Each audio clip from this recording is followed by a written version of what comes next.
بسم اللہ الرحمن الرحیم۔ دوستو، صاحبو، پرعزم نوجوانوں اور پاکستان کی امیدوں کے محور و مرکز بچوں، اللہ کریم آپ کو ہمیشہ کرم کے دائرے میں رکھے۔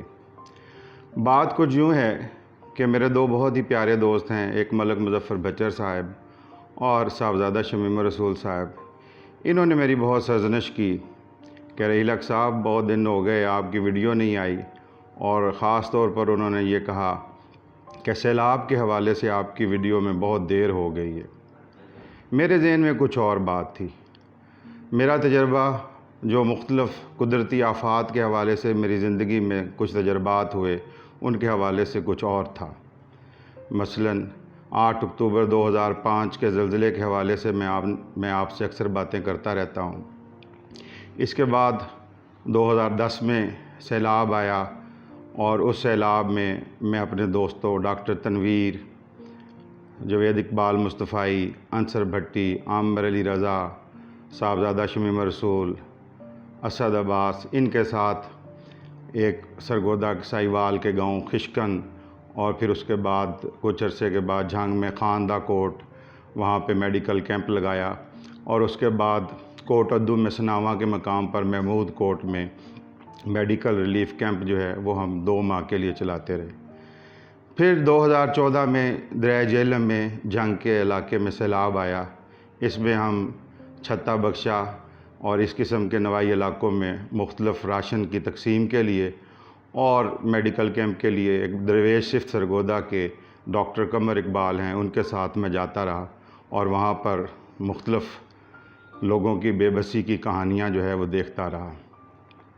پھر حال ہی میں آپ سب لوگوں کی زندگی میں یہ کرونا کا واقعہ آیا۔ یہ بھی ایک بہت بڑی قدرتی آفات تھی، ایک عالمی قدرتی آفت تھی، اور اس کے آفٹر شاکس ابھی بھی لوگوں کی زندگیوں میں محسوس ہو رہے ہیں۔ ویسے تو آفٹر شاکس زلزلے کے حوالے سے بات کرتے ہیں نا ہم، لیکن یہ جو زندگی میں آفٹر شاکس آتے ہیں، ابھی تک جن کے پروفیشن ختم ہو گئے، وہ ابھی تک جو ہے اس کرونا کے آفٹر شاکس میں سے نہیں نکل سکے۔ اب جو سیلاب آیا ہے تو اس میں اس بات کو تسلیم کرتا ہوں کہ دیر ہو گئی ہے، لیکن ہمارے بھائی جو سیلاب میں پھنس گئے ہیں، جنہوں نے تکالیف اٹھائی ہیں، ان کی زندگی میں سویر تو نہیں ہوئی۔ دیر ضرور ہوئی ہے لیکن ابھی سویر نہیں ہوئی، اور ہمیں اس وقت تک کام کرنا ہے جب تک یہ تمام لوگ اپنے گھروں میں دوبارہ آباد نہیں ہو جاتے۔ اور یہ آباد اب کیسے ہوں گے؟ ایک بستی اجڑ جائے تو وہ بستے بستے بستی ہے، اور دل کی بستی تو پھر بستی بھی نہیں۔ مجھے 2 باتیں ہمارے فوک وزڈم کی یاد آ رہی ہیں۔ جب ہم چھوٹے تھے، گاؤں میں شاہ جیونا ہمارا گاؤں ہے، اس میں ہم جایا کرتے تھے اور اپنے نانا جی کے پاس گرمیوں کی اور سردیوں کی چھٹیاں گزارا کرتے تھے۔ تو اکثر میری عادت تھی کہ شام کو نانا جی کے پاس جا کے بیٹھ جاتے، اور ان کے دوست جو کہ ظاہر ہے تمام دوست بڑھاپے میں تھے، وہ ان سے ملتے، یا اور لوگ جب ملنے آتے تو نانا جی کی عمر کے لوگ تھے، تو ان سے میں نے 2 جملے بہت زیادہ سنا کرتا تھا۔ ایک جملہ تھا کہ جب کوئی ذکر ہوتا پرانے زمانے کا تو وہ کہتے ہاں ہم پر بھی وقت تھا، ساڑھے تے بھی وقت سی، اگر میں پنجابی زبان میں کہوں تو مجھے اس بات کی سمجھ نہیں آتی تھی۔ اور ایک جب نانا جی یا وہ نانا جی سے پوچھتے کہ کیا حال ہے آپ کا، تو اکثر ایک جواب ملتا جی ہن کی حال ہونا، شاماں پی گئیاں نے۔ یہ شاماں پی گئیاں، اس بات کی بھی مجھے سمجھ نہیں آتی تھی، لیکن جب زندگی کا اختتام ہوتا ہے، جب اچھا وقت گزر جاتا ہے، تو پھر یہ ہمارے فوک وزڈم میں کہا جاتا ہے کہ شاماں پی گئیاں۔ لیاقت علی عاصم کا ایک بہت خوبصورت شعر ہے، ہائے وہ وقت جو جا کر نہیں آیا اب تک، ہائے وہ وقت جو جا کر نہیں آیا اب تک، ہائے وہ شام جو ہر شام چلی آتی ہے۔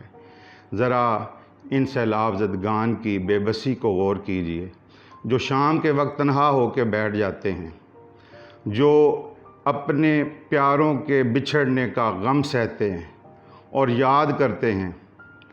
آپ نے وہ ٹی وی پہ مناظر تو دیکھے ہوں گے جہاں پر ایک بوڑھا شخص دریا کے کنارے پر بیٹھ کر پانی کی طرف ہاتھ اٹھا کر بیان کر رہا ہے کہ میرے بچے روڑ گئے نے، اور لوگوں کو بتا رہا ہے۔ آپ نے شاید وہ تصویر بھی دیکھی ہوگی جس میں الخدمت کے رضاکار کشتی میں جا رہے ہیں اور ایک آدمی کی اوندے منہ لاش پڑی ہے اور اس کو اٹھا کر وہ کشتی میں رکھتے ہیں۔ شاید یہ شخص وہ شخص ہوگا جس نے اپنے بیٹوں کو منع کیا ہوگا کہ بیٹو آج آپ ڈیرے پر مت سونا۔ اس کو خطرہ ہوگا کہ شاید آج رات سیلاب آ جائے، آج رات پانی آ جائے، اور مال مویشی کے پاس، ڈھور ڈنگر کے پاس اس کے بیٹے نہ سوئیں، اس کے چھوٹے بھائی نہ سوئیں، اور وہ ان کی جگہ پر جا کر سو گیا ہوگا، اور رات کو وہ اس سیلاب میں بہہ کر اس کی لاش چوتھے پانچویں دن ملی ہوگی۔ تو ان لوگوں کی جب تک بے بسی ختم نہیں ہوتی، ہم لوگوں کا فرض ختم نہیں ہوگا۔ آپ دیکھ رہے ہوں گے کہ ٹی وی پر اب سیلاب زدگان کا اور سیلاب کا تذکرہ کم ہوتا جا رہا ہے۔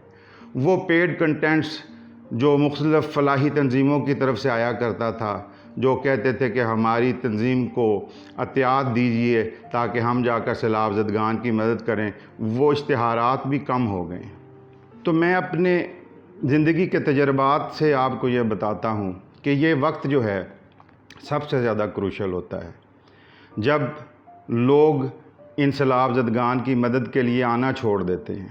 میں بالا کوٹ میں، مظفر آباد میں، ایبٹ آباد میں 6 ماہ تک field camp, medical field camp بنا کر وہاں پر خدمت کرتا رہا، اور پھر آہستہ آہستہ ہم نے دیکھا کہ لوگوں کی آمد و رفت اور خدمت کرنے والوں کی آمد و رفت کم ہوتی گئی، لیکن ان لوگوں کی بے بسی اور ان لوگوں کی تکالیف کم نہیں ہوئی۔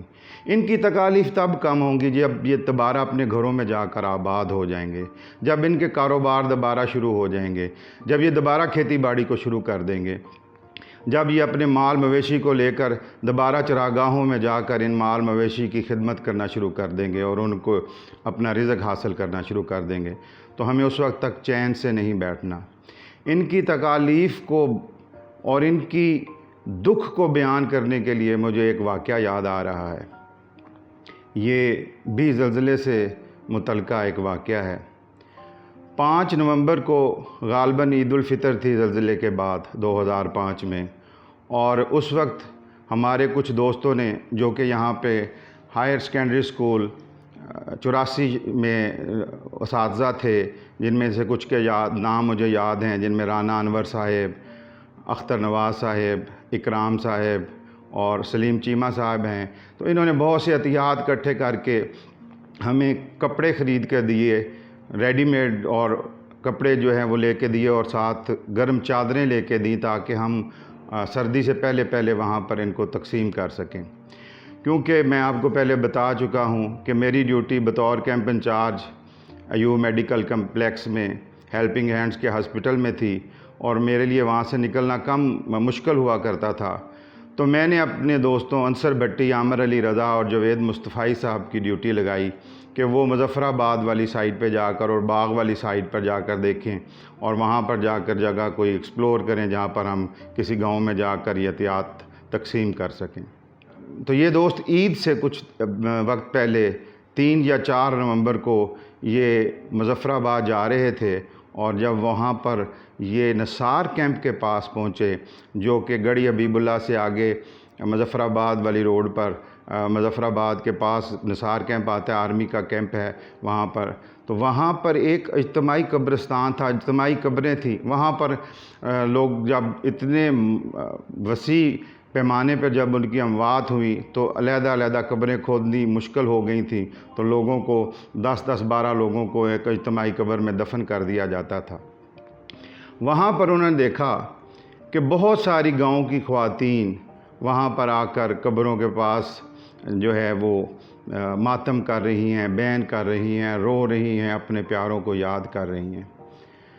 جوید صاحب نے نوٹ کیا کہ ساتھ ہی ایک ہائی اسکول ہے اور اس کی ایک عمارت جو ہے وہ ٹوٹی ہوئی ہے، گری ہوئی ہے، اور وہاں پر ایک نوجوان کھڑا کھڑکی کی طرف دیکھے جا رہا ہے، اور ٹکٹکی باندھ کر وہ ایک کھڑکی کو دیکھ رہا ہے۔